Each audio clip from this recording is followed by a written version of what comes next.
Ay, good morning po. Ang question po is, nasa cone of uncertainty naman po yung Bicol region, no? Parang similar yung track niya sa Pipito except hindi siya tatama sa Catanduanes. What is the chance po na magdidip pa further yung track ng bagyo at pwedeng dumaplis or tumama sa northern part ng Bicol region? Thank you, sir. Si Sir Benny po ang sasagot sa katanungan. Thank you, Sir Ariel. So kung mapapansin po natin, pasok po yung Bicol region dito sa ating tinatawag na cone of probability. At ibig sabihin yan, pagsapit po ng early Sunday pa lamang, nahagip na po, or actually, evening pa lamang po ng Sabado, itong mga areas po kagaya ng Catanduanes, itong northern part of Camarines provinces, pasok po siya dun sa cone of uncertainty. So ibig sabihin yung sentro mismo ng bagyo, posible pa rin lumapit dun sa mga areas na yon.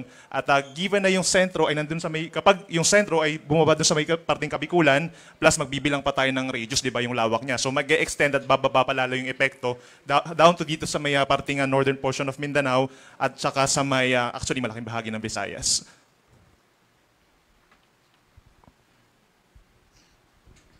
Thank you po, sir, sa inyong tugon. Baka may mga follow-up questions pa po yung ating mga kaibigan sa media. Sir, you mentioned na panganib yung weather system na ito na may radius ng more than 700 kilometers, tama? 700 kilometers. Sorry, para lang po sa amin na hindi rin masyadong maano, no? Pwede niyo po bang i-visualize ito pa sa amin? Ito pong sinasabi ninyo na... Sir, you mentioned about ito pong sinasabi niyo mapanganib daw. Itong weather system na ito na may radius na more than 700 kilometers. And nagbabala po kayo na very concerning and alarming yung mga sinabi niyo po kanina na ganito po kalaki. Pwede niyo po bang visualize or in layman's term, paano po ba yung mararanasan na ito? Kung maikukumpara po ba ito sa ibang nagdaang bagyo? Thank you po. Sir June, galang. Hello. Hello, maraming salamat at maraming salamat sa katanungan. So kung titingnan nga natin yung track ng bagyong si Uwan, pagdating yung bigyan na lang ng context, yung 700 kilometer, parang mula Basco hanggang part ng Metro Manila. So kung kahit dito dumaan yan, kung magsusuka tayo ng around 700 kilometer, apektado pa rin itong part ng Visayas at itong Southern Luzon area. So kaya nga lagi natin pinapaalala, huwag po tayo mag-concentrate na ang maapektuhan lang ay yung nasa sentro, yung mismong track ng bagyo. So kapag in-overlay natin yung actual na sukat, yung radius ng bagyo, halos pati Visayas apektado na rin. Dahil nasabi namin kanina na ito ay mag-intensify pa into a super typhoon in terms of how strong the wind is, maaaring abutin ito ang more than 185 kilometers per hour.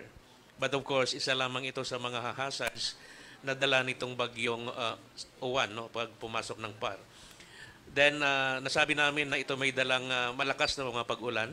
Of course, kapag malakas ang pag-ulan, kung sustained siya for several hours, likely mag-cause ng floods and landslides sa mga floods and landslide-prone areas. Alam naman natin sa Luzon, maraming areas ng mga mountainous, low-lying areas. At ang lakas ng hangin na ito ay may mag-generate ng dangerous storm surges. Kaya kami po ay mag-release din ng storm surge warning. We will identify mga areas, lalong-lalo na malapit sa dagat, maybe tomorrow kapag pumasok na sa PAR ang bagyong si Uwan. Sir, base ba sa nakikita natin ngayon, ang most likely talaga na ini-expect natin is it will really intensify magiging super typhoon or may probability humina pa rin po ito habang papapalipit po sa PAR, papasok sa PAR? Kung tingnan natin ang track ng pag-asa, but actually nakikita din natin ang mga forecast ng ibang centers. At generally, yun talaga ang forecast nitong Uwan. Before landfall or upon landfall, sustain ang intensity nito na super typhoon.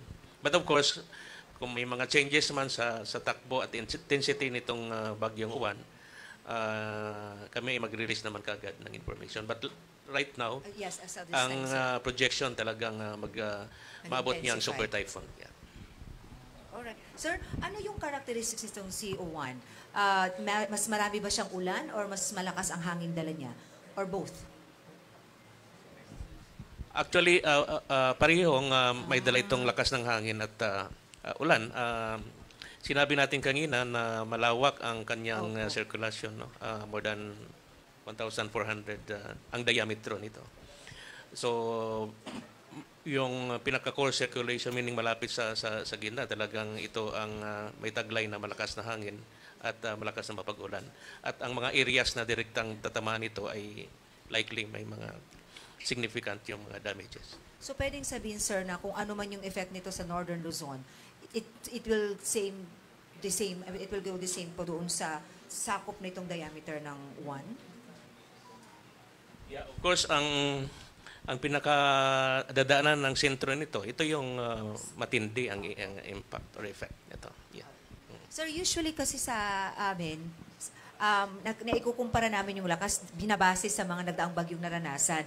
If you were to compare O1 ngayon, anong bagyo ang pwede nating ihalin tulad dito na at least may expect ng tao na ganito pala siya kalakas. Like, yung nangyari sa Cebu ngayon, sinasabi nilang naging Malamdoy because of the amount of rain, naggrabing bahang dinulot. In this time po, ano ang pwede nating maikumpara na bagyo na yung same intensity with this that we are expecting po?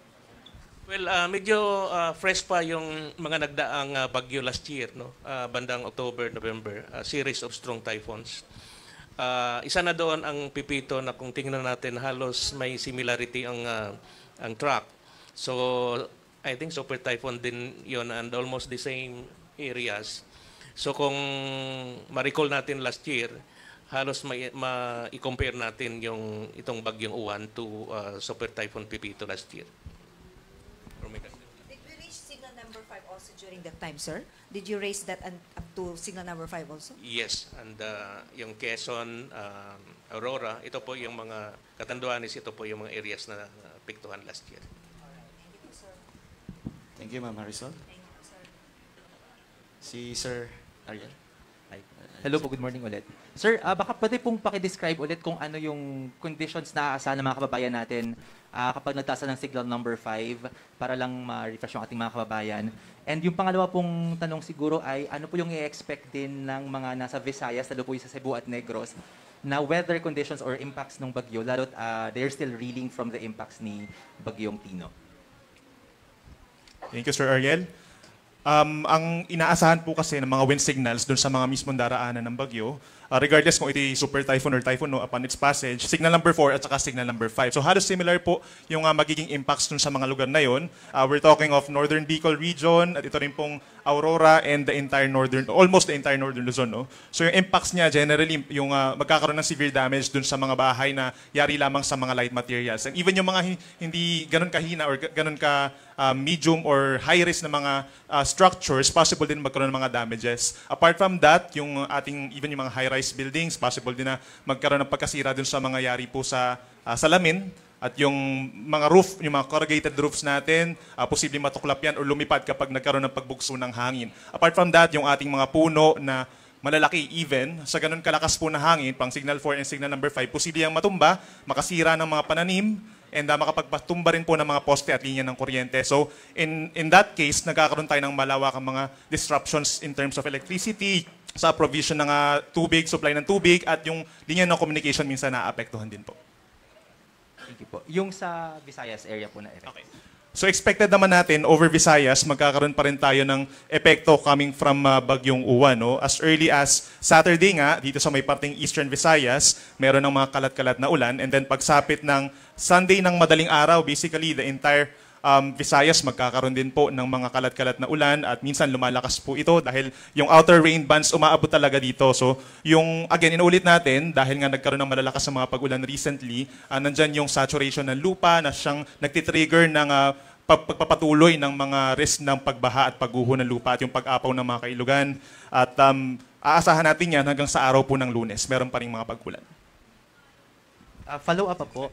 Sorry, sir. If I may add lang siguro, gusto lang namin i-emphasize, mas malalakas yung ulan doon sa mga mountainous area. So, ang tendency, yung malakas na ulan doon, bababa din sa Kapatagan. And then, kung titingnan natin yung movement nito, medyo may kabilisan. So ang impact na asahan natin, storm surge talaga. Dito sa may eastern coast ng Northern at Central Luzon, yun po yung paghandaan din natin. Thank you. Gusto ko nang idagdag na, although na-mention kanina ni Bini sa Visayas, dahil sa mga nakarang araw, dumaan ang Typhoon Tino at saturated na kalupaan, nagkaroon ng mga pagbaha. Kahit mahina lang ang mga pag-ulan ang papatak, again, nagbibigay tayo ng babala sa ating mga kababayan na it might cause flooding also. And also po, yung kapag kunwari may ulan dito sa sa plain, pero merong ulan din po sa mga kabundukan, possible din po, nag-a-add up yung flooding na na-experience nila dun sa mismong nanggagaling sa kanilang itaas at yung nanggagaling po sa bundok. Follow up, ay isa pa po, sorry. Sa Metro Manila naman po, no, na-mention kanina ni Sir Benny na kakaroon ng heavy to intense rains from Sunday afternoon. So, yung ulan na po yun, yung hangin naman po, anong aasahan? I think yung nearby areas din po ng Calabarzon, kasi syempre marami din pong tao. Ano po kaya yung highest possible warning sa Calabarzon, Metro Manila area? Yes, kung pagbabasehan po natin yung latest track natin, possible po tayong magtaas ng signal number 4 dito sa may parting northern portion of Quezon and then other parts ng northern Quezon, dito rin sa bahagi po ng Rizal hanggang signal number 3. For Metro Manila, kung pagbabasehan natin yung track na to and other areas of Calabarzon, signal number 2 sa ngayon. Pero the moment na bahagyang bumaba pa yung track po natin or mas lumawak pa ng bahagya yung itong kulay red na nakikita natin, yung may mas malalakas po na hangin, then possible pa tayong magtaas ng hanggang signal number 3. Metro Manila, sir. Metro Manila po. Okay na, sir. Sir Alan po from Super Radio. Sir, nabanggit nyo na saturated na po no, yung sa bahagi ng Visayas at konting ulan lang pwedeng maka-apekto po dun sa mga kababayan natin na dinaanan ng bagyong Tino. Given na napakalawak nitong epekto ng bagyong Uwan. So, dapat ho ba na ngayon pa lang din maghanda sila o kahit na medyo malayo-layo sila dun sa pinakasentro ng bagyo dahil sa nakita ho natin kung gaano kalaki yung pinsala na inabot nila nitong bagyong Tino at hindi pa nga sila nakakabangon.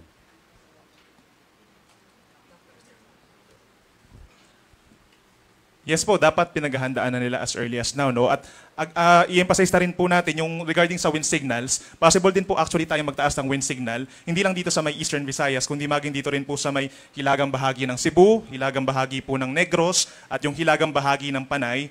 Possible tayong magtaas ng hanggang wind signal number 1 dahil ito ay malaking bagyo, no? So mahagip pa rin po sila ng mga pabugso-bugsong hangin, apart nga dun sa mga pag-ulan na light to moderate with at times heavy rains. So siyang posible pa rin mag-cause po ng baha at landslides. Apo. Dito sa Metro Manila, dapat hong maganda dahil sa sabi nyo kanina, heavy to intense, yung pwedeng maranasan natin na mga pag-ulan. At dahil sa na-experience natin na mga pag-ulan lang, binabaha yung buong Metro Manila, mas dapat bang pagandaan itong magiging epekto ng bagyong Uwan? Yes, definitely for Metro Manila at saka yung mga kalapit na lugar na rin dahil nga marami diyang mga flood-prone areas. Make sure na alam din natin kung yung ating bang areas is hazardous or mataas ang chance na nagkakaroon ng mga pagbaha kahit yung konting ulan lamang. In this case kasi heavy to intense po. No? So starting talaga Sunday ng tanghali hanggang sa araw po ng Lunes, possible talaga yung mas madalas na mga malalakas na ulan. Okay. Last question ko na lang po kay Dr. Sarvando. Doc, no, as of now, or actually as of early morning, ang bilang po ng patay sa nilikha ng bagyong Tino ay 188 at pwede pang tumaas. Before po noon, bago tumama pa itong bagyong Tino, panay ang paalala ng pag-asa, panay ang pagbibigay ng impormasyon. Sa nakikita ho natin pinsala at nakikita ho natin na naging epekto ng bagyong Tino, ano ho ang nararamdaman ng pag-asa na nakita ho natin na ganoon kalawak ang devastation na inabot po ng ating mga kababayan at kahit na mga LGUs nabulaga sa epekto po ng bagyong Tino?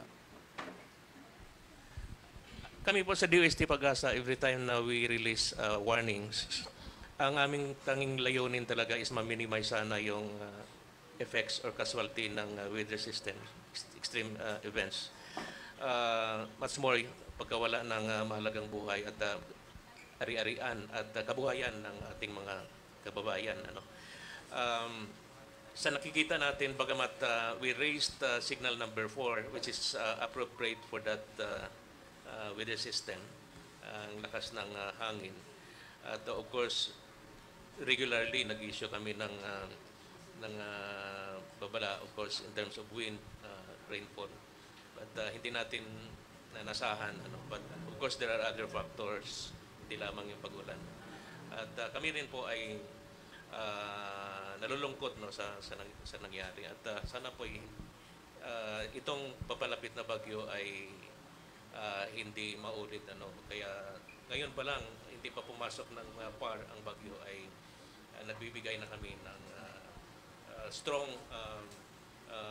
information or warning na dapat as early as now ay maghanda na ang ating mga kababayan, i-secure yung mga bahay, mga ari-arian at possible nga sundin ang mga ipaiiral na mga actions ng kanilang mga LGUs. Na-emphasize namin kanina sa report. Okay. Last na lang talaga sa akin, Doc, sa Bando. No? Nabanggit nyo, nalulungkot po kayo sa nakikita nyo naging epekto.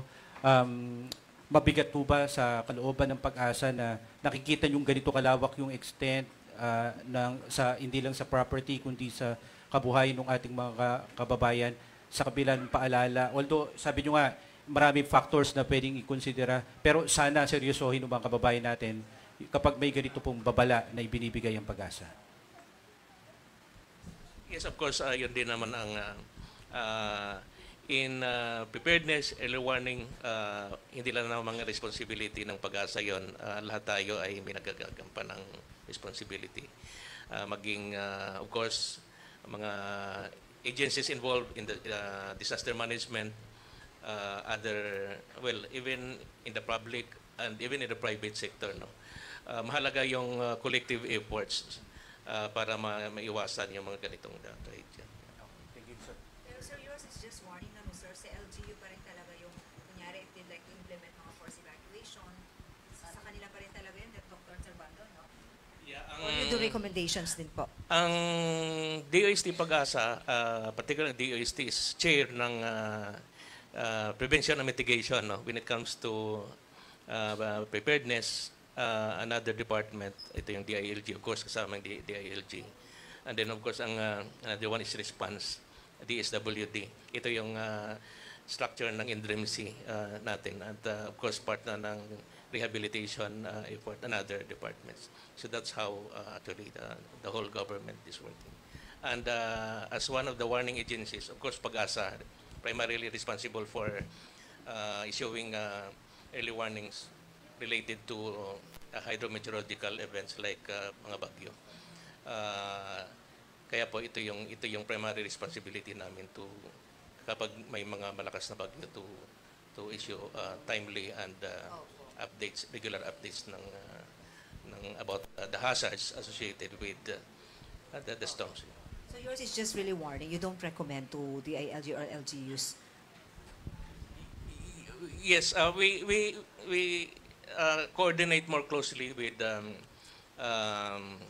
there is an coordinating agencies, of course, under the Disaster Risks Reduction Management Council. Office of Civil Defense ang primary na namamahala, nagko-coordinate with all government agencies. Sila nag-disseminate ng all information. At the same time, kami naman ay complementing, kasi kami naman ang nag-generate na information. Likewise, we disseminate on information to everyone using all forms of media. Nakikita namin kung gaano ka-effective yung role ng social media. So yun ang how it works actually during this critical days kapag may mga malakas na bagyo.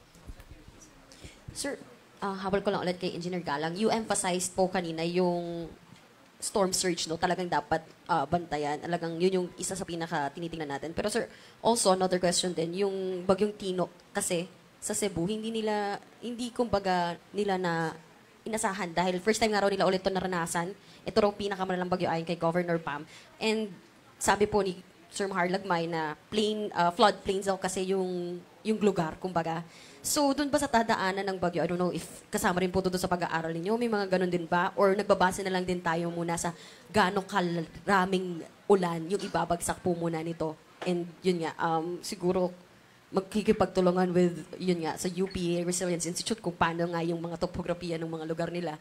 Kasi since, di ba nagkagulatan po tayo lahat nangyari doon sa Cebu eh. So, paano ba yan, sir? Una yung dun sa storm surge and yung lakas nga ng ulan.